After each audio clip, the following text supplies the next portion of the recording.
ನಿಮ್ಮನ್ನೆಲ್ಲರನ್ನು ಕೂಡ ಉದ್ದೇಶಿಸಿ ಮಾತನಾಡ್ತಿದ್ದಾರೆ. ಈಗ ಈ ಕಾರ್ಯಕ್ರಮದ ಆಗುಹೋಗುಗಳ ಬಗ್ಗೆ ಮತ್ತು ಕಾರ್ಯಕ್ರಮದ ಬಗ್ಗೆ ವಿವರಿಸಲಿದ್ದಾರೆ ಶ್ರೀಯುತ ವೆಂಕೋಬ್ರಾವ್ರವರು.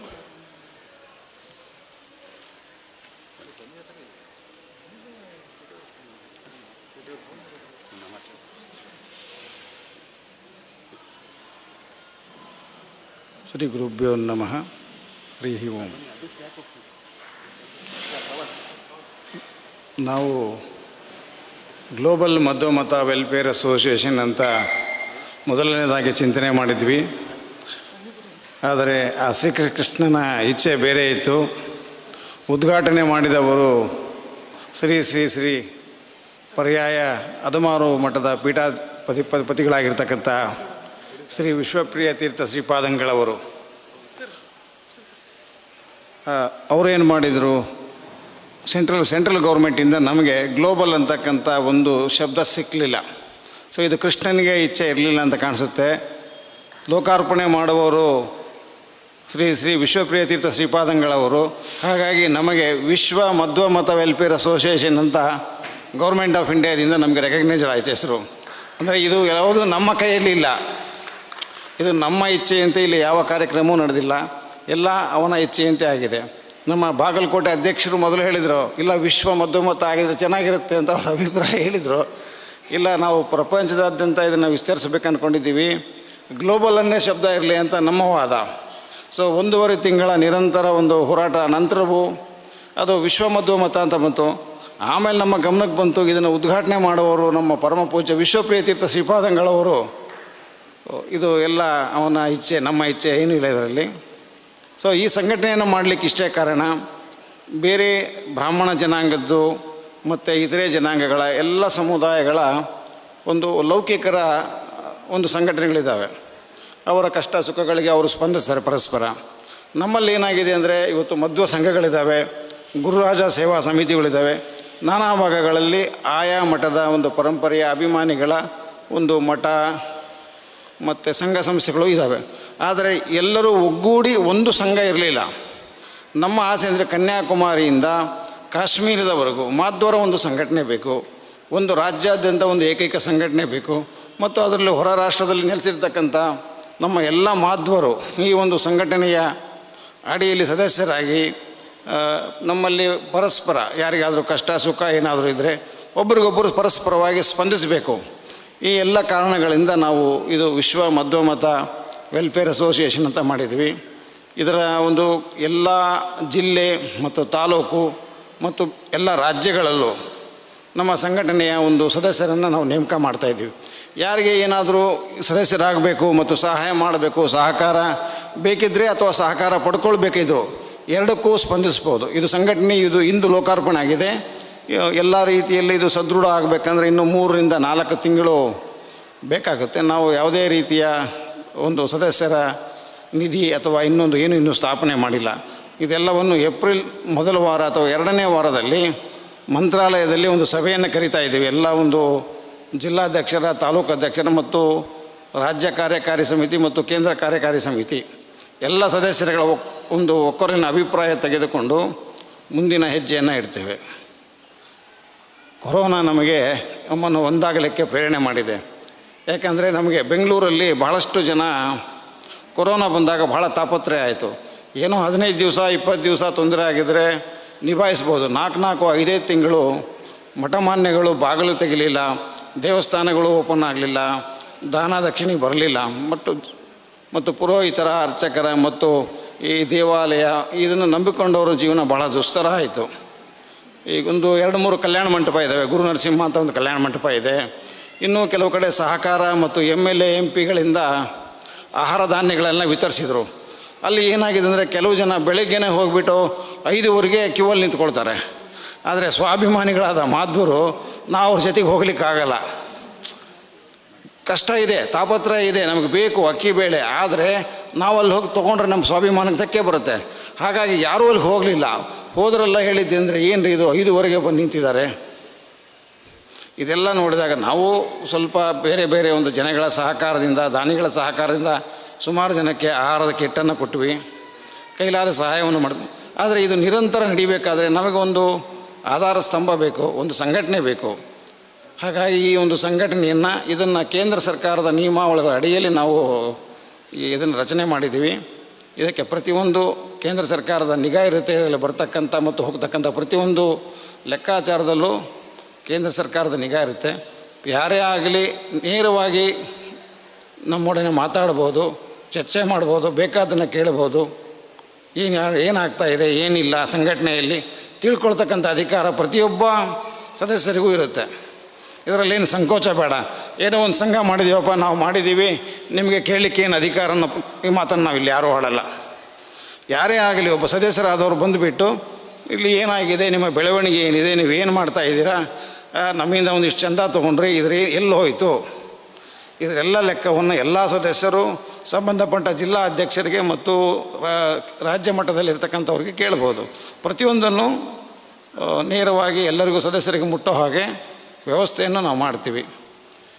ಯಾರೇ ಆಗಲಿ ತಮ್ಮ ಏನೇ ಅನಿಸಿಕೆಗಳಿದ್ದಾಗೆ ತಮ್ಮ ತಾಲೂಕು ಅಧ್ಯಕ್ಷರಾಗಿರ್ಬೋದು, ಜಿಲ್ಲಾ ಅಧ್ಯಕ್ಷರಾಗಿರ್ಬೋದು, ಎಲ್ಲರ ಜೊತೆಗೆ ಮಾತನಾಡಿ ತಮ್ಮ ಒಂದು ಅನಿಸಿಕೆಗಳನ್ನು, ಭಾವನೆಗಳನ್ನು ಮುಕ್ತವಾಗಿ ಹಂಚಿಕೊಂಡಾಗ ಸಂಘಟನೆ ಇನ್ನೂ ಹೆಚ್ಚು ಬಲಗೊಳ್ಳಲಿಕ್ಕೆ ಸಾಧ್ಯತೆ ಇದೆ. ಮತ್ತು ಮುಂದಿನ ಕಾರ್ಯಕ್ರಮಗಳನ್ನು ಏನೇನು ನಾವು ರೂಪ ಮಾಡಬೇಕು, ಯಾವ್ಯಾವ ರೀತಿಯ ಕಾರ್ಯಕ್ರಮಗಳನ್ನು ನಾವು ಮಾಡಬೇಕು. ಬಹಳ ಜನ ಹೇಳ್ತಾರೆ, ನಾವು ದಾಸರ ಆರಾಧನೆಯನ್ನು ಮಾಡೋಣ, ಮತ್ತು ಗುರು ಮತ್ತು ಯತಿಗಳ ಆರಾಧನೆ. ಅದು ಈಗಾಗಲೇ ಬೇಕಾದಷ್ಟು ನಮ್ಮ ಗುರುಮಠಗಳು ಮಾಡ್ತಾ ಇದ್ದೇವೆ. ಆ ಕೆಲಸ ಕಾರ್ಯಗಳನ್ನು ಅವ್ರ ಜೊತೆಗೆ ಮಾಡೋಣ. ನಾವೇನೇ ಇದ್ದರೂ ಪರಸ್ಪರ ಕಷ್ಟ ಸುಖ ಈ ಥರದ ಒಂದು ಸಂಘಟನೆಗೆ, ಈ ಥರದ ಒಂದು ಕಾರ್ಯಗಳಿಗೆ ಹೆಚ್ಚಿನ ಒಂದು ಒತ್ತು ಕೊಡ್ತಾ ಇದ್ದೀವಿ. ಮತ್ತು ನಾವು ದಾಸರಾಯರ ಆರಾಧನೆಗಳು ಮತ್ತು ಯತಿಗಳ ಒಂದು ಆರಾಧನೆಯನ್ನು ಮಾಡಿದರೆ ಅದು ಸರಿ ಅನಿಸಲ್ಲ ಅಂತ ತಿಳಿದು ಸಂಘಟನೆಯ ಉದ್ದೇಶ ಏನಪ್ಪ ಅಂದರೆ ನಾವು ಏನೇ ಇದ್ದರೂ ಪರಸ್ಪರ ಯಾರಿಗಾದರೂ ಪರಸ್ಪರ ಒಂದು ಸಹಾಯಕ್ಕಾಗಿ ಇದನ್ನು ರಚನೆ ಮಾಡಿದ್ದೀವಿ. ಇಲ್ಲಿ ಮತ್ತು ಆರಾಧನಾ ಕಾರ್ಯಕ್ರಮಗಳನ್ನು ಮತ್ತು ದಾಸರಾಯರ ಆರಾಧನೆ ಈ ಥರದ ಯಾವುದೇ ಕಾರ್ಯಕ್ರಮಗಳನ್ನು ಹಮ್ಮಿಕೊಳ್ಳೋದಿಲ್ಲ. ಸಭೆ ಸಮಾರಂಭಗಳು ಕೂಡ ಆದಷ್ಟು ಸರಳವಾಗಿ, ಇವತ್ತು ಯಾರೋ ದಾನಿಗಳು ದುಡ್ಡು ಕೊಟ್ಟಿರ್ತಾರೆ ಅಂತ ಹೇಳಿ 5 ಸ್ಟಾರ್ ಹೋಟ್ಲಲ್ಲಿ ಹೋಗೋದು, 3 ಸ್ಟಾರ್ ಹೋಟ್ಲಲ್ಲಿ ಹೋಗೋದು, ಬಿಸ್ಲೇರಿ ವಾಟ್ರು ಅವೆಲ್ಲ ಇಟ್ಕೊಂಡು ಮಾಡ್ತಾರೆ. ಇದು ದುಡ್ಡೆಲ್ಲ ಸಾರ್ವಜನಿಕರ ಸಹಕಾರದಿಂದ ಸಂಘ ಸಂಸ್ಥೆಗಳು ಬರ್ತವೆ. ಆ ಥರದ ಯಾವುದೇ ಕಾರ್ಯಕ್ರಮಗಳನ್ನು ಈ ಸಂಘಟನೆ ಹಮ್ಮಿಕೊಳ್ಳೋದಿಲ್ಲ. ನಾವು ಏನೇ ಕಾರ್ಯಕ್ರಮ ಮಾಡಿದರೂ ನಮ್ಮ ಗುರುಮಠಗಳು ಎಲ್ಲಿ ನಮಗೆ ವಸತಿ ಮತ್ತು ಅನ್ನ ನೀರು ಉಚಿತವಾಗಿ ಕೊಡ್ತಾವೋ ಅಲ್ಲಿ ಬಂದು ನಮ್ಮ ಸಂಘಟನೆಯ ಒಂದು ಕಾರ್ಯಕಲಾಪಗಳನ್ನು ಮಾಡಿ ಆದಷ್ಟು ಸರಳವಾಗಿ ಸಂಕ್ಷಿಪ್ತವಾಗಿ ಮಾಡಿ ದಾನಿಗಳಿಂದ ಬಂದಿರತಕ್ಕಂಥ ಹಣವನ್ನು ನೇರವಾಗಿ ಆರ್ಥಿಕವಾಗಿ ಯಾರು ತಾಪತ್ರಯದಲ್ಲಿರ್ತಾರೋ ಅವರಿಗೆ ಮುಟ್ಟಿಸ್ತಕ್ಕಂಥ ಕೆಲಸ ಈ ಸಂಘಟನೆಯಿಂದ ಆಗಬೇಕು.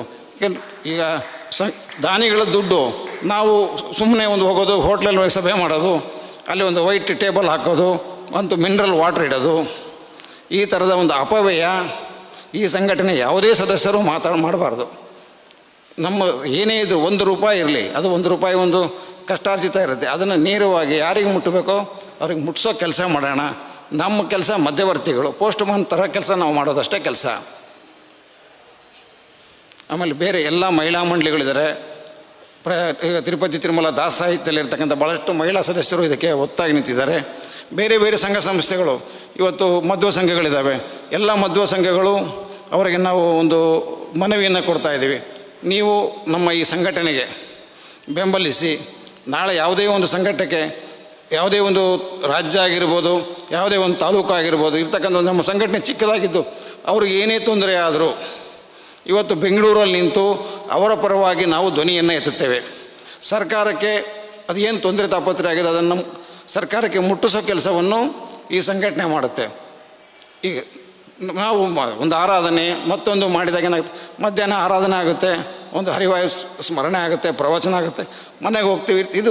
ಇದು ಬೇಕು. ಇದರ ಜೊತೆಗೆ ಲೌಕಿಕವಾಗಿ ಹೋರಾಡಲಿಕ್ಕೆ ಲೌಕಿಕರ ಒಂದು ಸಂಘಟನೆಯ ಭಾಳ ಅತ್ಯವಶ್ಯಕತೆ ಇದೆ. ಹಾಗಾಗಿ ಈ ಸಂಘಟನೆಯನ್ನು ಮಾಡಿದ್ದೀವಿ.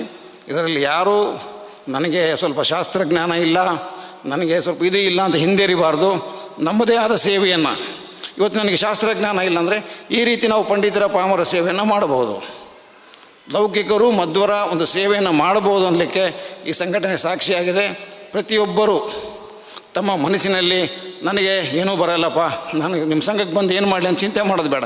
ಇಂದು ಬಾರದೇ ಇರ್ಬೋದು, ನಾಳೆ ಖಂಡಿತ ಬರುತ್ತೆ. ಹಾಗಾಗಿ ಪ್ರತಿಯೊಬ್ಬರೂ ಈ ಸಂಘಟನೆಗೆ ಬರಬೇಕು, ಬಂದು ಎಲ್ಲರ ಒಂದು ಸಹಕಾರ ಬೇಕು. ನಾವು ಬಂದ ತಕ್ಷಣ ಆಮೇಲೆ ಏನು ದುಡ್ಡು ಕೊಡಿ ಅದು ಕೊಡಿ ಅಂತ ನಾವು ಯಾವ ಡಿಮ್ಯಾಂಡು ಮಾಡಲ್ಲ. ಇದ್ದವ್ರು ಕೊಡ್ಬೋದು, ಇಲ್ಲದವ್ರು ಸಂಘಟನೆಗಾಗಿ ಕೆಲಸ ಮಾಡ್ಬೋದು. ಅವರವರ ವೈಯಕ್ತಿಕ ಮತ್ತು ಅವರವರ ಆರ್ಥಿಕ ಸ್ಥಿತಿಗತಿಗೆ ಅನುಗುಣವಾಗಿ ನಾವು ಮಾಡ್ತೀವಿ. 1 ರಿಂದ 17 ವರ್ಷದ ಮಕ್ಕಳಿಗೆ ಉಚಿತ ನೋಂದಣಿಯನ್ನು, ಉಚಿತ ಒಂದು ಸದಸ್ಯತ್ವವನ್ನು ಈ ಸಂಘಟನೆ ಕೊಡ್ತದೆ.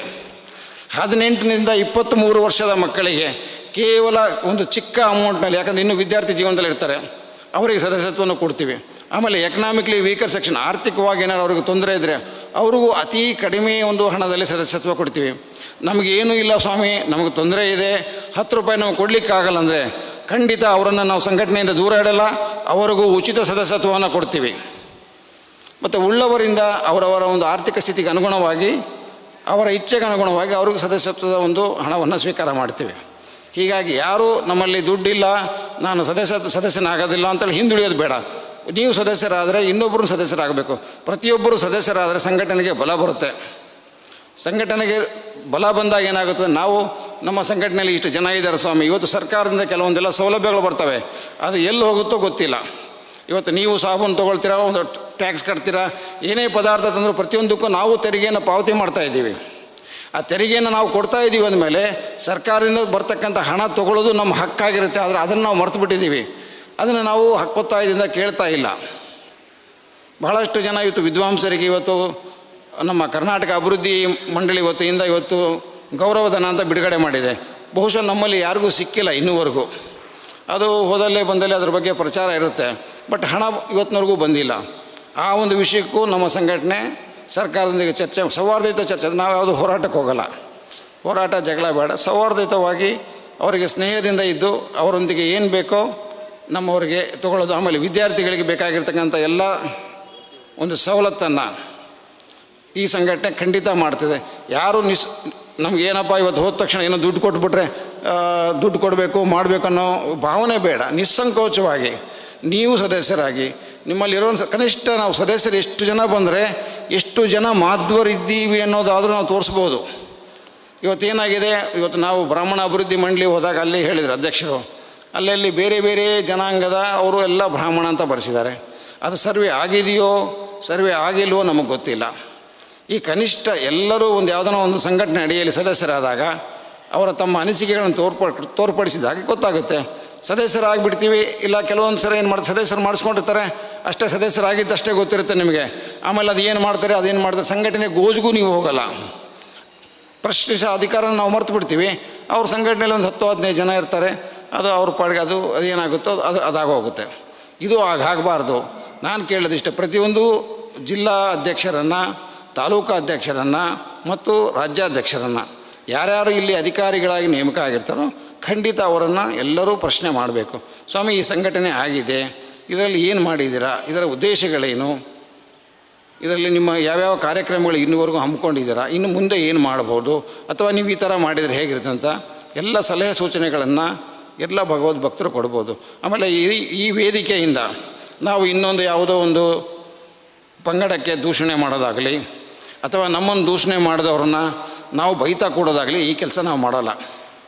ನಮಗೇನು ಬೇಕೋ, ನಮ್ಮ ಅಭಿವೃದ್ಧಿಗೆ ಏನು ಬೇಕೋ, ನಮ್ಮವ್ರಿಗೆ ಏನು ಮಾಡಬೇಕೋ ಅಷ್ಟನ್ನು ಮಾತ್ರ ನಾವು ಗುರಿ ಇಟ್ಕೊಂಡಿದ್ದೀವಿ. ಯಾಕಂದರೆ ನಾವು ಬೈದವ್ರಿಗೆ ಬೈತಾ ಕೂತ್ಕೊಂಡ್ರೆ ಬೈಯೋದೇ ಬದುಕಾಗುತ್ತೆ, ಅದೇ ಕೆಲಸ ಆಗುತ್ತೆ. ಇಲ್ಲ ಅವ್ನು ನಮ್ಮ ಮೇಲೆ ಏನೋ ಆಗ್ತಾನೆ, ನಾವು ಈ ಕೆಲಸ ಮಾಡ್ತಾ ಕೂತ್ರೆ ಇರೋ ಬರೋ 4 ಕಾಸು ಕೂಡ ಅದಕ್ಕೆ ಖರ್ಚಾಗೋಗುತ್ತೆ. ಹಾಗಾಗಿ ಈ ಯಾವ ಕೆಲಸಗಳನ್ನು ಮಾಡಲ್ಲ. ನಮ್ಮ ಮುಖ್ಯ ಗುರಿ ನಮ್ಮ ಜನಾಂಗದ, ನಮ್ಮ ಸಮಾಜದ ಅಭಿವೃದ್ಧಿ ಆಗಬೇಕು. ಪರಸ್ಪರ ಹೌದಪ್ಪ, ನಮ್ಮವರೊಬ್ಬರು ಕಷ್ಟದಲ್ಲಿದ್ದಾರೆ, ನಾವು ಅವ್ರಿಗೆ ಸಹಾಯ ಮಾಡಬೇಕು ಅನ್ನೋ ಒಂದು ಭಾವನೆ ಬರಬೇಕು. ಆಮೇಲೆ ಯುವಕರಿಗಾಗಿ ಇವತ್ತೇನಾಗಿದೆ, ಯುವಕರು ಪೂಜೆ ಪುನಸ್ಕಾರಗಳು ಮತ್ತು ಇದೆಲ್ಲದರಿಂದ ವಿಮುಖರಾಗ್ತಾ ಇದ್ದಾರೆ. ಇವತ್ತು ಗುರುಗಳು ಹೇಳಿದಾಗ ಅದು ಏನಾಗಿದೆ, ಆ ಯುವಕರನ್ನು ಹೇಗೆ ಸೆಳೀಬೇಕು, ಯಾವ ಕಾರ್ಯತಂತ್ರಗಳನ್ನು ಮಾಡೋದ್ರ ಮುಖಾಂತರ ನಮ್ಮ ಒಂದು ಈ ಸಂಪ್ರದಾಯ ಮತ್ತು ಇದರ ಒಂದು ಮುಖ್ಯವಾಹಿನಿಗೆ ಅವ್ರನ್ನ ತರಬಹುದು. ನಾವು ಅವರೊಟ್ಟಿಗೆ 2 ಹೆಜ್ಜೆ ಹೋಗೋಕ್ಕಾಗುತ್ತಾ, 2 ಹೆಜ್ಜೆ ಅವರ ಒಟ್ಟಿಗೆ ಹೋಗಿಬಿಟ್ಟು ಅವರನ್ನು ನಮ್ಮ ದಾರಿಗೆ ತರ್ತಕ್ಕಂಥ ಪ್ರಯತ್ನ, ಅವರ ಮನಸ್ಸನ್ನು ಹೆಂಗೆ ಗೆಲ್ಲಬೇಕು ಆ ಕಾರ್ಯಕ್ರಮಗಳನ್ನು ಇದರಲ್ಲಿ ಹಮ್ಮಿಕೊಳ್ತೀವಿ. ಪ್ರತಿಯೊಂದನ್ನು ಪ್ರತಿಯೊಬ್ಬ ಹುಡುಗನ ಒಂದು ಅಭಿಪ್ರಾಯವನ್ನು ಮನ್ನಿಸ್ತೀವಿ. ಯಾಕಂದರೆ ಅವನಲ್ಲೂ ಒಂದೇನೋ ಕ್ರಿಯೇಟಿವಿಟಿ ಇರುತ್ತೆ, ಅವನಲ್ಲಿ ಏನೋ ಅನಿಸಿಕೆಗಳಿರುತ್ತೆ, ಏನಾದರೂ ಮಾಡಬೇಕಂತಿರುತ್ತೆ. ನೀ ಹುಡುಗ ನೀ ಏನು ಮಾಡ್ತೀವಿ, ಹೋಗೋ, ನಿಂಗೆ ಗೊತ್ತಾಗಲ್ಲ ಅಂದರೆ ಅವನೇನೂ ಮಾಡಲ್ಲ. ಆಮೇಲೆ ವೈಶ್ಯ ಸಂಪ್ರದಾಯ ಮತ್ತು ಮಾರವಾಡಿ ಸಂಪ್ರದಾಯದಲ್ಲಿ ಕೆಲವೊಂದು ನಿಯಮ ಮಾಡ್ಕೊಂಡಿದ್ದಾರೆ, ಒಂದು ಸಂಘಟನೆ ಮಾಡಿದ್ದಾರೆ. ಅಲ್ಲಿ ಏನಾಗುತ್ತೆ ಅಂದರೆ, ಒಂದು ವ್ಯಕ್ತಿ ಮೃತ ಆದರೆ ಇವತ್ತು ಮೊನ್ನೆ ಕೊರೋನಾದಿಂದ ವೈಶ್ಯರಲ್ಲಿ ಒಂದು 50 ಜನಗಳ ಮೇಲೆ ಮೃತರಾಗಿದ್ದಾರೆ. ಒಂದೊಂದು ಮನೆಗೆ 6-7 ಲಕ್ಷ ರೂಪಾಯಿ ಕೊಟ್ಟಿದ್ದಾರೆ. ಅವರೊಂದು ಚಿಕ್ಕ ಸಂಘಟನೆ ಒಂದಿಷ್ಟು ಹಣ ಅಂತ ಮಾಡ್ಕೊಂಡಿರ್ತಾರೆ. ಅದಕ್ಕೆ ಸದಸ್ಯರಾದರೆ ಆ ವ್ಯಕ್ತಿ ಮೃತನಾದಾಗ ಆ ವ್ಯಕ್ತಿಯ ಯಾರು ನಾಮಿನಿ ಇರ್ತಾರೋ ವಾರಸುದಾರರಿಗೆ ಹೆಸರು ಅವರು 5-6 ಲಕ್ಷ ಕೊಡ್ತಕ್ಕಂಥ ಒಂದು ವ್ಯವಸ್ಥೆಯನ್ನು ಇವತ್ತು ವೈಶ್ಯ ಮತ್ತು ಮಾರ್ವಾಡಿ ಸಂಘಟನೆಗಳು ಮಾಡಿದ್ದೇವೆ. ಈ ರೀತಿಯ ಯೋಚನೆಗಳನ್ನು ನಾವು ಯಾಕೆ ಮಾಡಬಾರ್ದು? ಆ ರೀತಿ ಮಾಡಿದಾಗ ಇವತ್ತು ಯಾರೋ ಹೋದಾಗ ಒಂದು ಹುಡುಗನಿಗೆ ತಂದೆ ಹೋದಪ್ಪ ಮೃತ ಆದ ಅಂದಾಗ ಅವನಿಗೇನು ಮಾಡಬೇಕು? ಅಯ್ಯೋ ನಾನು ಆಸ್ಪತ್ರೆಗೆ ಖರ್ಚು ಮಾಡಿದೆ, ಮತ್ತು ಅಪರಕರ್ಮಕ್ಕೆಲ್ಲ ಖರ್ಚು ಮಾಡಬೇಕು, ಹೇಗೆ ಮುಂದೆ ಅನ್ನೋದೊಂದು ಇದು ಗೊತ್ತಾಗಲ್ಲ. ಈ ಒಂದು ಹಣ ಬರುತ್ತಾನೆ ಗೊತ್ತಾದರೆ ಅವನು ಧಾರಾಳವಾಗಿ ಖರ್ಚು ಮಾಡ್ತಾನೆ, ಪಂಡಿತರಿಗೆ ಏನು ದಾನ ಧರ್ಮ ಕೊಡಬೇಕು ಎಲ್ಲ ಕೊಡ್ತಾನೆ, ಮತ್ತು ನಮಗೆ ಇದು ಮುಂದಿನ ನಮ್ಮ ಪಿತೃಗಳಿಗೆ ಒಂದು ಒಳ್ಳೆಯ ಯೋಗ ಸದ್ಗತಿ ಆಗುತ್ತೆ. ಈ ಎಲ್ಲ ಕಾರಣದಿಂದ ಆ ಎಲ್ಲ ಒಂದು ನಿಯಮಗಳನ್ನು ಮುಂದಿನ ದಿನಗಳಲ್ಲಿ ಎಲ್ಲ ಜಿಲ್ಲಾ ಮತ್ತು ತಾಲೂಕು ಮತ್ತು ಎಲ್ಲ ಸಮಿತಿಯವರ ಒಂದು ಅಭಿಪ್ರಾಯ ಪಡೆದು ಮನ್ನಿಸಿ ರೂಪುರೇಷೆಗಳನ್ನು ಮಾಡ್ತೀವಿ. ಸಮಾಜಮುಖಿ ಕೆಲಸ ಮಾಡಲಿಕ್ಕೆ ಮಧ್ವ ಮತ ವೆಲ್ಫೇರ್ ಅಸೋಸಿಯೇಷನ್ ಸದಾ ಮುಂದಿರುತ್ತೆ. ಎಲ್ಲರೂ ಇದಕ್ಕೆ ನೀವು ಮುಂದೆ ಬಂದು ಸದಸ್ಯರಾಗಬೇಕು. ನೀವು ಸದಸ್ಯರಾಗಿ ಮತ್ತು 10 ಜನ ಸದಸ್ಯರನ್ನು ಮಾಡಬೇಕು. ಈ ಮುಖಾಂತರ ನಾವು ಇದನ್ನು ಸಂಘಟನೆ ಎಲ್ಲರೂ ನಡೆಸೋಣ ಅಂತೇಳಿ ಎಲ್ಲರಲ್ಲೂ ಪ್ರಾರ್ಥನೆ ಮಾಡ್ತಾ ನಾನು 2 ಮುಗಿಸ್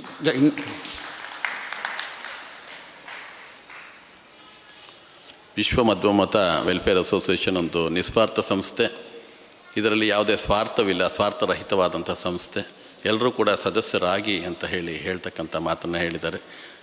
ನಮ್ಮ ವೆಂಕೋಬರಾವರವರಿಗೆ ಹೃದಯಪೂರ್ವಕ ಅಭಿನಂದನೆಗಳನ್ನು ನಾನು ಸಲ್ಲಿಸ್ತಾ ಇದ್ದೇನೆ.